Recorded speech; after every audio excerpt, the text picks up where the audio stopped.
Hey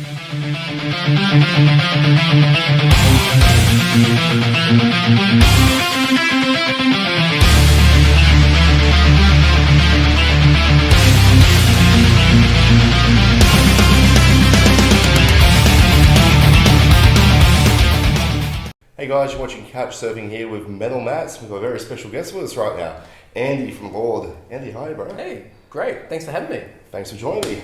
We've known each other for a long time, guys. I know, it's actually a bit of a reunion because we haven't seen each other for like a long time. I believe you're right, about maybe 6-7 years, probably, or will it be that long? It might be that long because I wasn't living in Sydney for a while and Yeah. I've recently moved back, but then we've had COVID and all that sort of stuff. So yeah, I think a lot of what I've been doing is reminiscing and reconnecting with so many people from the scene. So Absolutely, yeah, good stuff. Let's have a bit of a chat about Lord. Let's talk about how this band all started. Obviously, it's Lord Tim's band, but how does this band all come together? So the condensed version of the story of the band. So the band used to be called Dungeon, Yes. and was formed in 1989 in Broken Hill. And in the 90s, the guys moved to the East Coast, moved to Sydney, and had like a great career putting out a number of albums. And then in 2005, changed to Lord. Yep. I came in right at the tail end of Dungeon and played on the last Dungeon album, and then Lord since then. Cool. So we're still firing on all cylinders. It's been a very long ride, but it's been fun. Sure has been a long ride. You guys have done a lot of stuff over the years. Yeah, just non-stop, all the time, whether it be albums or EPs, or singles. Non-stop. Yeah.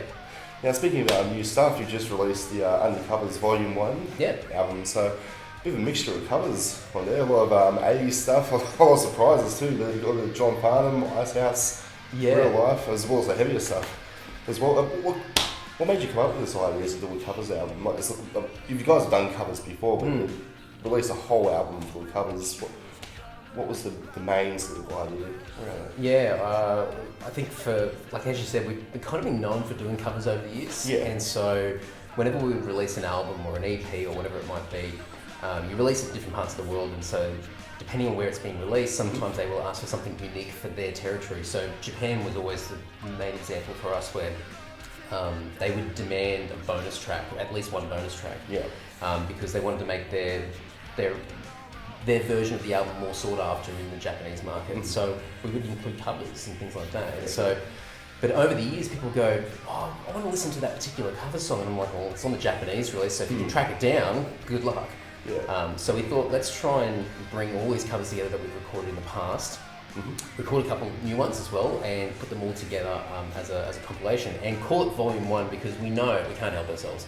We will never stop recording covers. And in fact, we've got like a few that are still on ice at the moment that we haven't finished. That, who knows, might be a Volume 2 sometime down the track. Fingers crossed. Yeah. Now, this is really cool because you cover To the Moon and Back by Savage Garden, and Darren Hayes found out about this, and he was so happy. So you must have been like, what? Because us with the 90s, Savage Garden were like a big band of the 90s, so having Darren Hayes say that must be so cool. Oh, it was just, I mean, yeah, he's iconic in his own right, but of course Savage Garden, and like I think for a lot of us metal fans, you kind of go, Savage Garden's a bit of pop, but there's some real cool like 80s sort of guitar-driven stuff that's within their music, and so we thought this would be a great song to metalize, and give it a little bit more guts to it, and we were following each other on Twitter, and I knew that we had this song, and I was so tempted to give him like a demo version and hype him up a bit, but I thought, no, hold out. So I waited until it was out, and I sent him a message, and just didn't hear anything for a few days. I thought, more than likely he won't read it, or just too many things that he's getting from other people. And then, like a day or so after that, somebody had tagged me in a post saying, "Oh my God, I can't believe Darren Hayes has given you guys a thumbs up." And so I went to Twitter and had a look, and here it is, and he's just singing praises of the cover, and you can't ask, like, it's priceless to get that sort of feedback. And you wouldn't think like Darren Hayes would be a metalhead either. Like no, not at all. And he digged it. Who knows, he could have looked at it and gone, oh man, like this is just I don't like the sound of like heavy guitars and like a metal band or anything like that, but he just went, yeah, love it. Yeah, cool stuff. And is there any plans for the rest of the year with the bands? Are you looking at doing some tours? I know live music's slightly coming back now, but have you got some plans to do some shows soon? Yeah, for me personally, I want to get out ASAP and play. Yeah. I'm always itching. I've always been itching to play shows as much as possible. I think with us, because the band has changed over the years and we don't tour as much as we used to, I think for this year we're going to sit back and just watch how bands readjust to touring. Absolutely. And what we know here in Sydney, it's still early stages and there's not that many shows happening, and I think we're still sort of somewhat sitting down at shows, which is kind of weird. So we're going to wait a little bit. So at the earliest, maybe the tail end of the year, but if not, it'll be next year and we'll go from there. Good stuff. Now, people may or may not know that you do a podcast as well, so you've been getting a lot of good feedback from this podcast that you've been doing. Yeah. It's the Andy Social Yep. podcast. So how did this all come together? Like, was it just an idea that you had to start this, or what was the sort of inspiration behind starting it? Yeah, I think initially it was just, I thought it was a sneaky way to sort of cross-promote the band, so I'd have something else and then go, oh, by the way, have you heard this band Lord, you know? Yeah. But, I mean, one thing I just know straight away is that I just wanted to talk to anybody, musicians, actors, comedians, people that work in the science and, like, mathematics fields and things like just weird, like, out there people that you'd never normally talk to. Yeah. And before I knew it, I just found, like, this absolute love for it, and I've gotten better as a person, I've learned a lot, and then the people that listen start to hear from people that they would never normally talk to themselves. So it's been really cool, and it's been like 5.5 years, and I think I'm in the episode like in the 280s at the moment. So it's crazy, and I just never thought I'd last this long doing it, but it's become part of my life, and a lot of people seem to like it as well, which is cool. Have you got a favourite guest that you've interviewed? Like, is this always there's so many you've done, but is there maybe a standout one?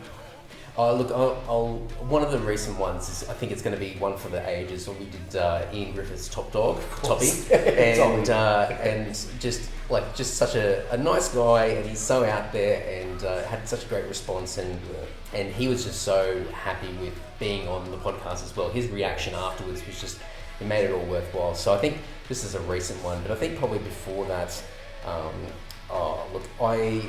I chatted with Andrew Farris from InXS about a year ago, and just to sit down and talk to him, who's this iconic songwriter and just wrote these songs that are globally known, not just in Australia, was pretty surreal. And I just did another podcast with him not too long ago as well. So it was amazing just to do another catch up and meet him in person and go, oh, that's right, you know me now. Like it's kind of cool. So yeah, but as you said, like there's so many. So I could talk for ages about it. No, that's right. That's cool. But if people want to find out a bit more about this podcast, you've got your own website, you're on Spotify, you're on heaps of streams, but plug it out. I'm everywhere. Yeah, that's right. I've got a really wanky website, so andydowling.net. I figured it'd just be easy for people to go there, and then they can work out the band, the podcast, and everything there. But the Andy Social podcast, andysocial.net, lord.net.au. Yep.